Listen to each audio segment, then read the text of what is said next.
Olá, sejam bem-vindos ao programa Capital Natural. Nesta edição, nós aproveitamos as comemorações dos 460 anos da cidade de São Paulo para discutir alguns aspectos do desenvolvimento desta velha senhora. Como a cidade chegou ao ponto em que está em termos de desenvolvimento urbano? Para onde está indo? Para onde deveria ir? Vamos discutir esse assunto, tão quente quanto o próprio verão, com o arquiteto urbanista Carlos Leite. Ele é especialista em desenvolvimento urbano sustentável e cidades inteligentes. Fomos conversar com jornalistas Sabrina Duran e Fabrício Muriana. Eles são autores de uma série de reportagens independentes chamada A Arquitetura da Gentrificação, que discute exatamente o impacto da expansão urbana de São Paulo sobre as populações atingidas. Será que esse processo de expansão está sendo conduzido de maneira adequada? Para além dos aspectos ideológicos, vamos exibir casos que trazem desafios para se concretizar um planejamento urbano inteligente e sustentável para uma cidade com as proporções de São Paulo. São desafios que, em menor escala, se repetem em outras cidades brasileiras.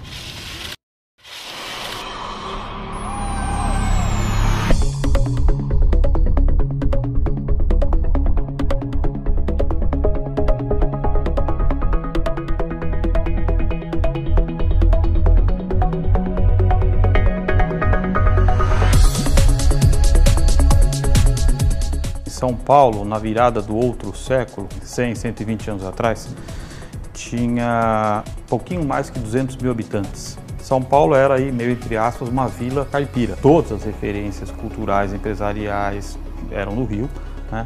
E hoje, né, São Paulo é o que é, né? Assim, ainda é, né, a máquina locomotiva do Brasil, né, o principal PIB, fonte da riqueza, principais universidades, capital humano, população, densidade, tudo, né? São Paulo é uma potência, né? Quarta, quinta maior cidade do mundo. Então, assim, o que eu estou querendo dizer?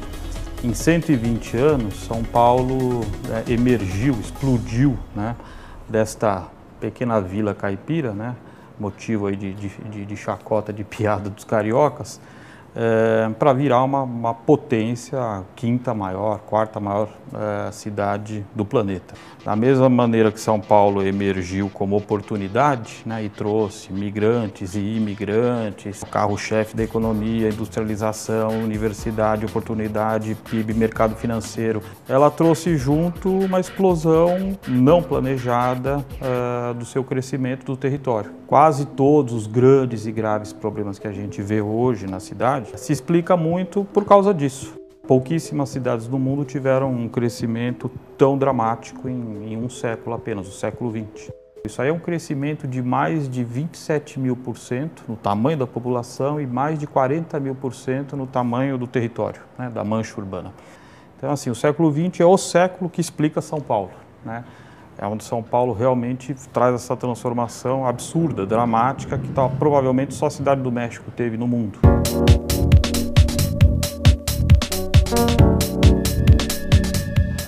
Uma das grandes lições hoje que todos nós no mundo aprendemos aí, todos que estudam um pouco cidades, é de que não existe solução mágica. Os nossos gestores têm um pouco essa vontade, cada vez que eles chegam lá, ou até um pouco antes, durante as campanhas, eles inventam um monte de bolas de cristal e soluções mágicas. Quando a gente olha aí pelo mundo afora, né, procura exemplos de cidades que têm se reinventado, que souberam se reinventar, é um fluxo contínuo de ações bem planejadas, com planejamento estratégico, visão de futuro, com ações que vão desde a reativação aí da dimensão local, da rua, da calçada, são ações a curto prazo, até ações que sempre serão de longo prazo na gestão de uma cidade, né? Principalmente de transporte de massa e tal. Mas as cidades são assim, são como nós, né? São organismos vivos, né? Elas adoecem e se a gente cuida, se a gente medica, elas voltam à vida, né? E se a gente não cuida, elas vão ficando cada vez mais necrosadas. O doente, ele se recupera. São Paulo e as nossas grandes cidades brasileiras, todas elas podem se reinventar, podem ser mais sustentáveis no sentido amplo da palavra, economicamente, ambientalmente, né? Uma cidade mais qualificada para as pessoas. Se a gente fizer, acho que as nossas lições de casa, que são várias, e pertencem a todo mundo, a toda a sociedade. São Paulo hoje tem todos os ingredientes para ser uma das cidades mais interessantes neste século, né? Tem capital humano para isso, né? Tem pujança para isso, né? Em todos os sentidos, na cidade formal e na cidade informal, né? inclusive nos territórios informais, que São Paulo são muito grandes e tem muita coisa interessante também acontecendo, Heliópolis, Paraisópolis e as grandes favelas, os grandes territórios informais de São Paulo. Mas acontece muita coisa, muita inovação, muitas práticas criativas, muito microplanejamento, muita reinvenção sendo feita pelas pessoas, né, que eu acho que merece um olhar muito atento. Mas São Paulo precisa superar alguns gargalos, né, para que esse potencial de emergência realmente exploda, né, de uma maneira mais qualificante para todo mundo que vive na cidade. Então as mudanças, assim, os gargalos maiores, eles não são fáceis, mas eles têm que ser iniciados. Nesse sentido, eu sou otimista. Acho que a pauta, né, por uma cidade com a mobilidade mais justa, mais equânime, que sai um pouco do carro, né, que foi uma onipresença aí no século XX, ela finalmente chegou nas nossas cidades, coisa que na Europa já está há muito tempo sendo pautado e feito, né? O povo foi para as ruas, né? E tem uma fala muito paradigmática, né? Que país é esse, né? Que é a 8ª maior economia do mundo, né? Portanto, muito rico, muito capital, e num outro nível completamente descolado deste, cidades muito desqualificadas para as pessoas. As pessoas não estão vivendo bem, não conseguem se locomover, não tem serviços funcionando direito, né? Então, como é que essas duas coisas estão tão descoladas, né? E deveriam estar mais acopladas, né? Então, essa é uma outra coisa que eu tenho falado bastante também, assim, as cidades, elas precisam de inteligência territorial, né? Elas precisam, né, fazer com que essa dinâmica do século XXI encontre um desenho urbano, um desenho de cidade também do século XXI. Quer ver? Vou te dar um exemplo, né, que é o mais dramático no Brasil, que é o Rio de Janeiro. 2 milhões de pessoas, todo dia, de manhã, no período da manhã, saem da Grande Rio, né, para ir trabalhar no centro do Rio. 2 milhões de pessoas numa cidade de 5 milhões, ou numa região metropolitana de quase 10 milhões. Né? É muita gente. Então isso é uma deseconomia, isso é um desserviço, isso é um desconforto urbano gigantesco que se reflete em mobilidade super difícil, que poderia se resolver com uma maior inteligência do uso do território, né?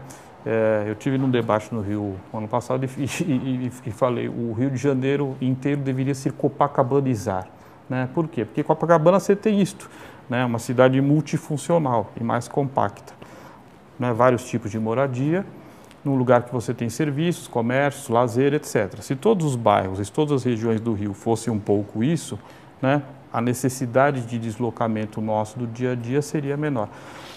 São Paulo não é tão dramático, que é um pouco mais esparramado e mais complexo, mas também tem muito isso, né? Então, assim, os distritos centrais, Sé e República, juntos, ofertam 153 vagas de trabalho para cada pessoa que mora neles. A Zona Leste, que é a mais populosa da cidade, tem milhões de pessoas trabalhando e pouco trabalho. Portanto, milhões de pessoas saindo daqui para vir trabalhar no centro. Se você resolve isso de alguma maneira, você ataca no coração da questão da mobilidade sem necessariamente ter que investir 1 quilômetro de transporte público, né?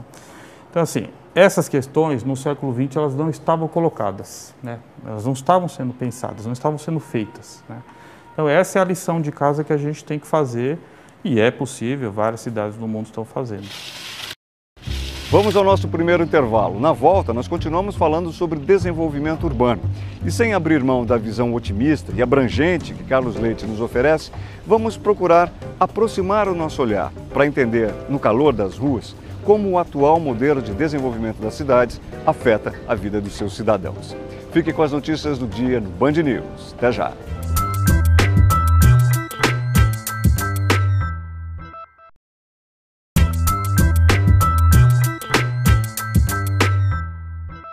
Estamos de volta com o programa Capital Natural. Aproveitando o aniversário de 460 anos da cidade de São Paulo, discutimos alguns aspectos da expansão urbana da cidade, sobretudo com enfoque na questão imobiliária.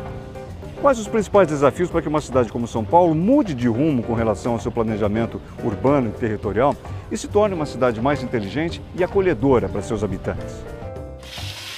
Eu acho que tem mudanças que eu diria assim, são mudanças mais sistêmicas e mudanças que são mais de projeto, né? Mudanças que podem ser mais de curto e médio prazo. Por exemplo, o que eu estou chamando de mudanças sistêmicas? São Paulo, o ano passado inteiro, fez a revisão do seu plano diretor. Então nós estamos submetendo à Câmara uma lei que é a maneira com que a gente ocupa a cidade, as normas, como é que a gente deve organizar o território. Vai valer por 10 anos, daqui a 10 anos terá outra revisão. E este plano que acabou de ser feito, com mais de 30 audiências públicas, eu sou muito otimista, né? Que ele seja 100% bom, mas eu acho que ele tem muito mais coisa boa do que ruim. Ele é inovador, ele traz algumas coisas inovadoras muito interessantes. Uma delas, ataca de frente este problema da falta de inteligência territorial, né? O plano diretor está propondo zerar todos os impostos de empresas novas que se instalem, não nas regiões mais acostumadas a recebê-las, mas nas periferias, da Zona Leste, da Zona Sul, principalmente, onde tem mais gente. Algumas outras coisas são mais imediatas. O que neste momento a gente está vendo acontecer de projetos urbanos que possam aí requalificar as áreas centrais. No finalzinho do ano passado, a Câmara aprovou, a Prefeitura submeteu e a Câmara aprovou a Operação Urbana Água Branca, que eu acho que então deve começar agora, esse ano, né? Que eu acho que tem muitos instrumentos inovadores, né? Desprioriza o carro, coloca o número máximo de vagas por garagem, não o número mínimo, você está invertendo de novo a bússola, você está favorecendo um mix de habitação, obrigando o incorporador a fazer vários tipos de habitação e de tipos de apartamento, que não sejam só os grandes que vendem mais e, portanto, você só põe um tipo de gente morando, né? Então, você favorece um tipo do que a gente chama de sociodiversidade territorial, vários tipos de moradores e de pessoas convivendo, que é o que faz a vida urbana dinâmica, pujante no mundo inteiro, nos lugares com maior dinamismo urbano. É possível o poder público liderar uma intervenção de grande porte. Hoje em dia, as parcerias, as PPPs fazem parte, né, de tudo na nossa sociedade, portanto, PPPs urbanas, se elas forem feitas de maneira correta, honesta e transparente, eu acho que é um ganho para todo mundo, requalificam os espaços, isso no mundo inteiro tem sido feito. A conversa com o Carlos Leite está muito boa, eu sei disso, mas São Paulo não seria São Paulo sem alguma polêmica, ou sem muita, ou sem diversas, sem milhões de opiniões sobre um mesmo tema. Por isso aproximamos um pouco mais o nosso olhar desse complexo assunto que é a expansão urbana e imobiliária da cidade. A PPP aí da moradia no centro, foi lançado ano passado, ela sinaliza coisas interessantes. É a primeira vez que a gente tem uma PPP, por exemplo, para fazer moradia popular na área central. É uma possibilidade interessante de trazer moradia de caráter social e classe média baixa nas áreas mais centrais da cidade. Eu sou a Rosana, moro aqui na área central do Bom Retiro e faço parte de um decreto de desapropriação da área central, onde falam que a minha casa é um galpão e estavam querendo desapropriar. Como eles dizem, não existe vida nessa região.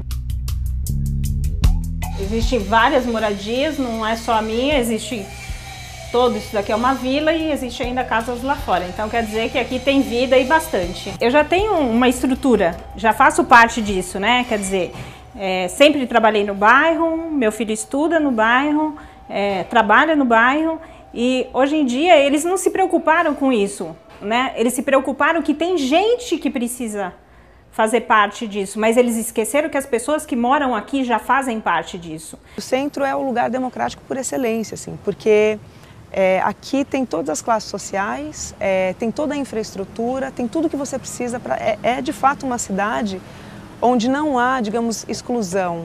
Será que não existem formas enfim, de criar uma cidade de fato para as pessoas e que seja habitável, que seja justa, que seja democrática? Claro que existem 1 milhão de formas. No centro, as operações urbanas elas não são de grandes projetos porque a cidade está construída, não tem quase território vazio. Então você tem que muito mais dar instrumentos para que os imóveis hoje que estão no centro e que não estão sendo totalmente utilizados, eles se retrofitam, de alguma maneira eles se renovem e sejam atrativos para que as pessoas os ocupem de volta. Só que esses projetos eles são absolutamente contraditórios em relação à proposta original. No caso da PPP, a contradição mais gritante é que, com a desculpa de construir 20 mil habitações, 20 mil unidades habitacionais, eles vão desalojar milhares de pessoas, né? Havia mais de 900 imóveis e terrenos para serem desapropriados no decreto. Mais de 85% desses imóveis estavam ocupados. Então a PPP vem como uma associação de capital privado junto com o governo para definir as intervenções na cidade. Obviamente que, no fim das contas, a definição se dá por uma ordem do capital privado, não por uma ordem da população. As operações urbanas de São Paulo, até o momento, elas foram de sucesso muito mais financeiro para o mercado imobiliário, para os incorporadores, do que urbanístico. A parceria privada tem que aparecer, é óbvio, então tem que ser atrativa para o mercado, né, tem que ter ganho, mas tem que ser interessante urbanisticamente. A sociedade tem que ver uma cidade se transformar naquele pedaço de cidade e ver o ganho, né? Tem uma questão histórica, patrimonialista, que nunca foi feita reforma agrária, as reformas de base nunca foram feitas no Brasil. Agora, isso está explodindo no solo da cidade, que é a questão fundiária. Você tem uma lei que define, que protege a propriedade privada, mas no centro a gente tem áreas muito picotadas. A ocupação do centro foi muito caótica. E isso hoje é um limite, no fim das contas, para o mercado imobiliário, para o mercado de construção. Porque para você conseguir fazer uma intervenção nos moldes que eles fazem, que são de obras grandes, para vender projetos mais caros, você precisa comprar quadras inteiras. Aí você compra a casa A, B, C, a D não vende, a E vende. Aí fica uma questão ali no meio que você não consegue resolver. Então, como que você faz isso? Com desapropriação massiva. Então, você tem que criar mecanismos, instrumentos de fazer isto funcionar, né? Não tem, urbanisticamente dizendo, não tem cabimento você ter uma área central de uma cidade onde você tem todas as infraestruturas, né, você tem toda a rede, é o lugar melhor dotado de rede de transporte, de mobilidade, de equipamentos públicos, sociais, tudo, né? Porque é ali que a cidade começou, né? E ela está pouco habitada, você tem patrimônio construído e não tem densidade habitacional, tem imóvel vazio. Então isso não tem cabimento, isso tem que se resolver, essa equação tem que ser reinventada. A gente pode dizer que sim, é possível, existem 1000 exemplos, mas esses exemplos eles vão ser sempre desvirtuados ou sempre apropriados pelo capital imobiliário para gentrificar se não houver uma reforma de base, né? Como o Fabrício citou, reforma fundiária, por exemplo, reforma política, reforma eleitoral. A questão da gentrificação, ela virou um pouco de mito, né, eu acho. É assim, se você olhar ela de uma maneira não ideológica, olhar com bom senso, urbanisticamente, é assim, todas as cidades que de alguma maneira tiveram, normalmente são as áreas centrais, né, entraram num processo de declínio e depois souberam se reinventar, né?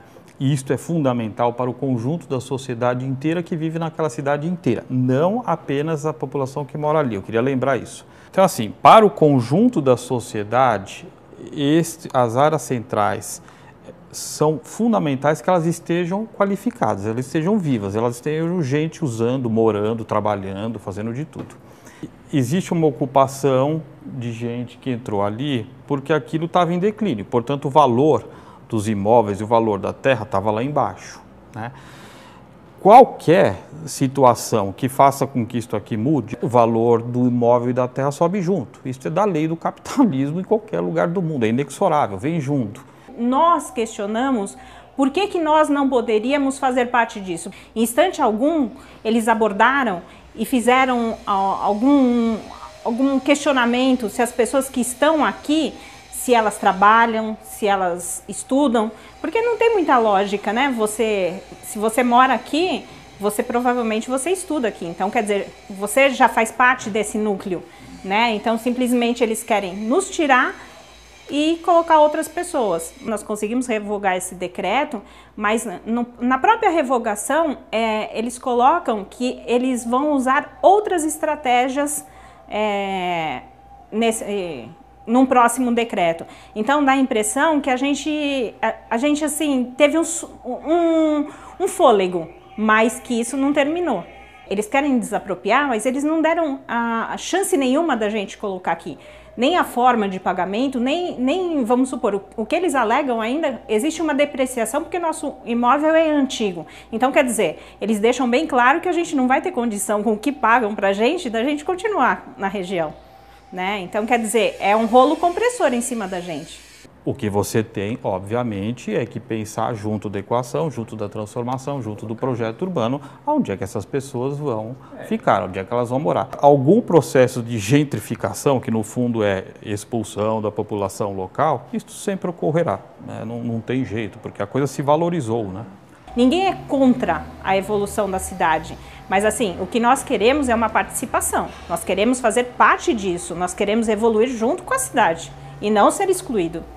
Muitas vezes as pessoas acham que São Paulo está esse caos porque não tem planejamento. Tem planejamento, tem muito planejamento das empreiteiras e das instituições financeiras. Isso é muito claro, assim. Mais da metade dos financiamentos de campanha vem das empreiteiras. E os políticos, eles precisam pagar essa dívida de campanha, que é uma dívida milionária. Esse pagamento é feito no corpo da cidade, né? Com túneis bilionários, com pontes, com obras de infraestrutura que definitivamente não compensam o impacto, né, os gastos. E, claro, com projetos urbanísticos que, em tese, servem para melhorar a cidade, servem para democratizar a cidade, só que o efeito é absolutamente contrário. O que se vê são expulsões, violência contra a população de menor renda, pessoas em situação vulnerável e, claro, uma vinda de uma classe de renda mais alta para ocupar esses novos espaços. É parceria público-privada, mas não existe a participação.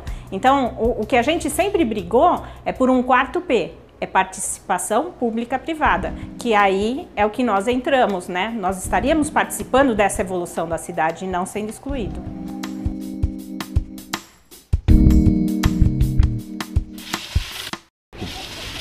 Vamos agora para o nosso último intervalo. Você fica com as notícias do dia no Band News. Até já!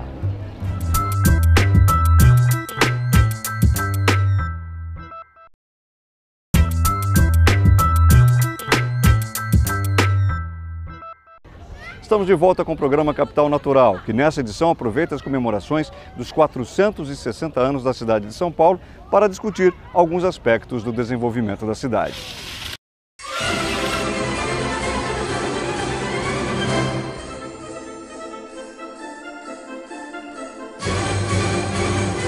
O Brasil tem uma coisa importante, assim, que eu diria que foi inovadora também, que aí há 13 anos atrás nasceram dentro do Estatuto da Cidade, que pouquíssimas cidades no mundo têm, né? Então é um conjunto de normas, diretrizes e leis que dão instrumentos para a transformação das nossas cidades. O que acontece é que nessa pouco mais de uma década, elas pouco foram concretizadas com as boas intenções que tinham quando foram feitas, né?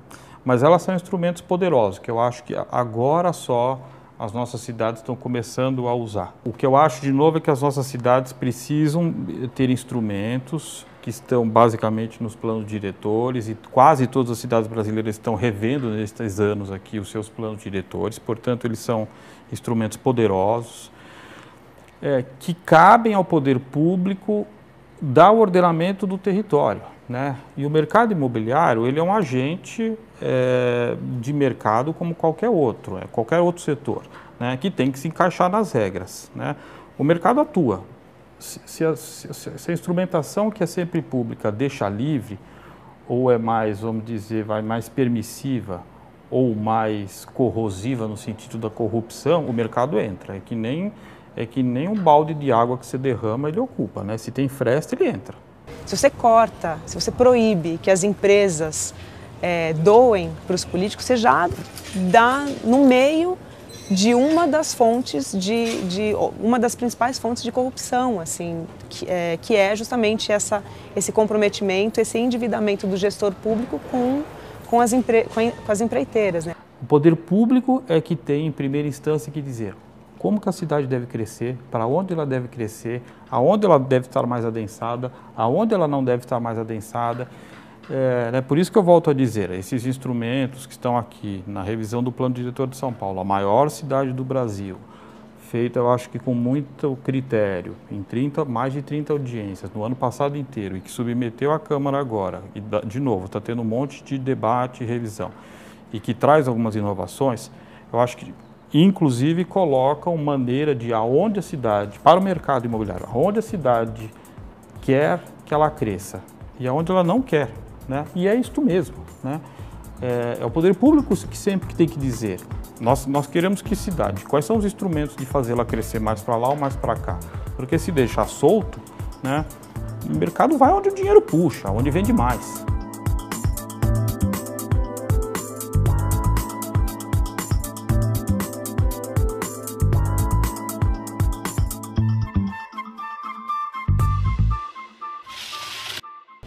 O programa Capital Natural fica por aqui. Eu quero agradecer as presenças conosco do arquiteto e urbanista Carlos Leite, ele que é especialista em desenvolvimento urbano. Agradeço também aos jornalistas Sabrina Duran e Fabrício Muriana e ainda a senhora Rosana Rocha Pinto, ela que preside a associação que representa os atingidos por desapropriações em São Paulo. Fique com a gente, conecte-se ao Capital Natural nas redes sociais. Eu sou Guto Abranches, até a nossa próxima edição.